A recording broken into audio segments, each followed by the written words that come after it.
যে এই পতাকার ধারণাটা কলাই বাটা দিয়ে করে দেখিয়েছি, সেটা তোমাদের কেমন লাগছে তোমরা কিন্তু অবশ্যই আমাকে কমেন্ট করে জানাবে। ধনে পাতাটা আমি আগে বেটে নেব। ধনে পাতা নিয়েছি 500 গ্রাম। ধনে পাতাটা আমার কুচানো হয়ে গেছে। আমি এবার এটাকে ভালো করে ধুয়ে এর সঙ্গে কাঁচা লঙ্কা আদা দিয়ে বেটে নেব। আজ আমি ধনে পাতা দিয়ে মুসুর ডাল আর খেসারি ডাল বিরি ডাল দিয়ে আমি মশলা বড়ি করে দেখাবো আর নকশা বড়ি করে দেখাবো। এই দেখো, কিছুটা নিয়েছি মুসুর ডাল, কিছুটা নিয়েছি খেসারির ডাল আর 1 কেজির মতো বিরি ডাল। এইগুলো দিয়ে কিভাবে আমি বড়ি তৈরি করি রং বেরঙের, তোমরা দেখতে থাকো। আমার ধনে পাতাটা বাটা হয়ে গেছে। আমি এইবার ধনে পাতা বাটাটা আমি কড়াইয়ের মধ্যে দেব। কিছুটা মশলা বড়ির জন্য আমি দিয়ে দেবো এর মধ্যে কিছুটা, আর কিছুটা থাকবে আমি নকশা বড়ি দেবো। জিরা, ধনে, পানমৌরি, কিছুটা ভাজা মশলা, আর দিয়ে দেবো কিছুটা গোটা জিরে, মৌরি, কালো জিরে, একটু কোরানো কুমড়া আর কিছুটা আদা।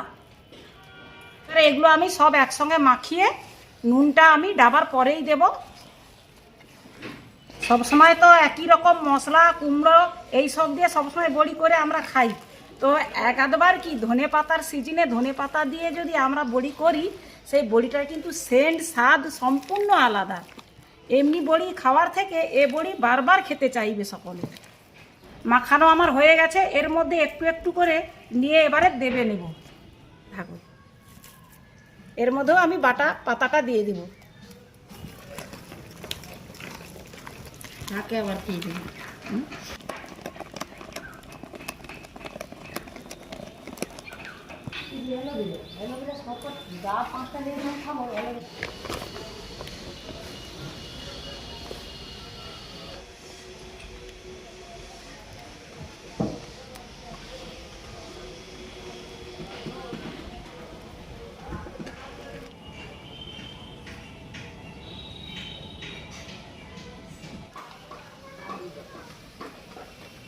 চং দিয়ে বড়িগুলো কিন্তু খুব চটচট দেওয়া হয়ে যাচ্ছে, আর দেখতেও একটা নতুন ধরনের বেশ সবুজ, কি সুন্দর দেখাচ্ছে। আগের দিন বড়ি দিয়েছি এইগুলো ধনেপাতা কুচিয়ে, তারপরে মনে হলো না বেটে একবার করে দেখি।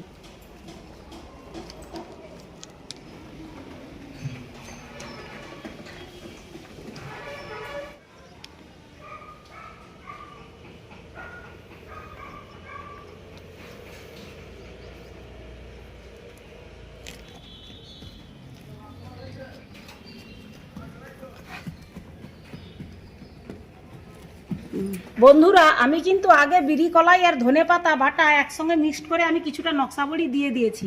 এবারে দিচ্ছি মুসুর কলাই বাটা দিয়ে।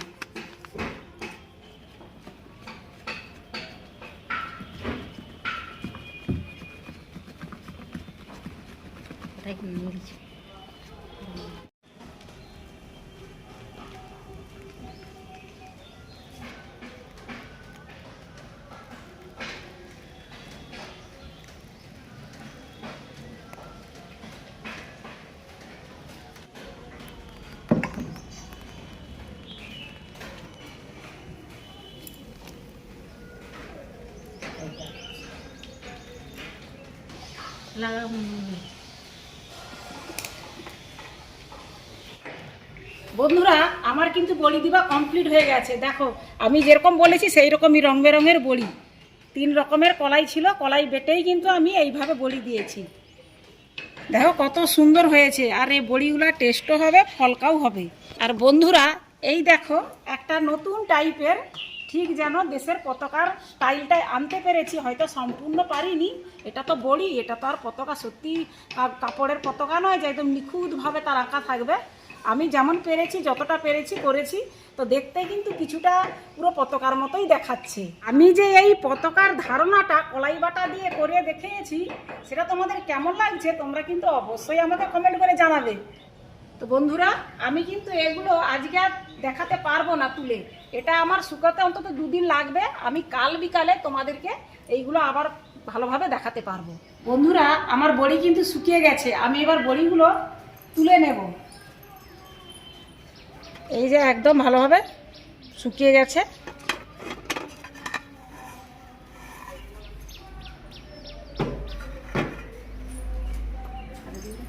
আর মশলা বড়ি যে করেছিলাম ধনেপাতা দিয়ে, সেগুলো কিন্তু আমি 2 ঘন্টা আগে পাটা থেকে ঝাড়িয়ে নিয়েছি, সেইটার ভিডিও দেখানো হয়নি। এই এতগুলো পরিমাণ বড়ি হয়েছে, আর বড়িগুলো ভালোভাবেই শুকিয়ে গেছে, একদম খুব ফলেও বড়ি হয়েছে। বড়িগুলো আমার অনেকগুলো হয়েছে, তাই ডালাতে যতগুলো আছে, বাকি থালাতে আমি এইগুলো রোদে দিয়েছিলাম। এগুলোও রং বেরঙের বড়ি, দেখো ভালোভাবে শুকিয়ে গেছে, দেখতে কিন্তু খুব সুন্দর লাগছে। খাওয়ার থেকে কিন্তু চোখে দেখাটাই বড়। এই বড়িগুলো কিন্তু মুসুর ডালের বড়ি, আর এই হলুদ রঙের বড়িটা কিন্তু খেসারির ডাল, আর এটা বিরি কলাইয়ের ডাল। বড়িগুলো আমি এরকম কাঁচের জার নিয়েছি, কাঁচের জারে বড়িগুলো রাখবো। কাঁচের জারে বড়ি রাখলে কী হয়, বড়িগুলো কিন্তু চট করে নষ্ট হয় না। প্লাস্টিকে রাখলে কিন্তু হয়তো একটা কিছুদিন পরে প্লাস্টিক গন্ধ আসে, সেই জন্য আমি কাঁচের জার নিয়েছি।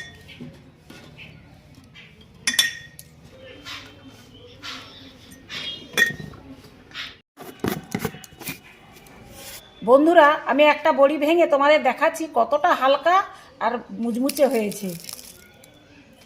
কোনো শক্ত বা হাতেই ভাঙা হয়ে যাচ্ছে। অনেকে শিলপুতা দিয়ে বাঁধাতে হয়, অনেকের কাছে শুনি, কিন্তু আমার বড়ি একদম হাতেই ভাঙা হয়ে যাচ্ছে।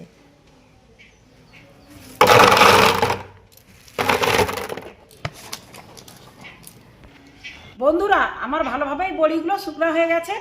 এটা হচ্ছে মশলা বড়ি ধনেপাতা দিয়ে, আর এটাও ধনেপাতা আর বিভিন্ন কালারের কলাই বেটে আমি বিভিন্ন কালারের বড়ি তৈরি করেছি।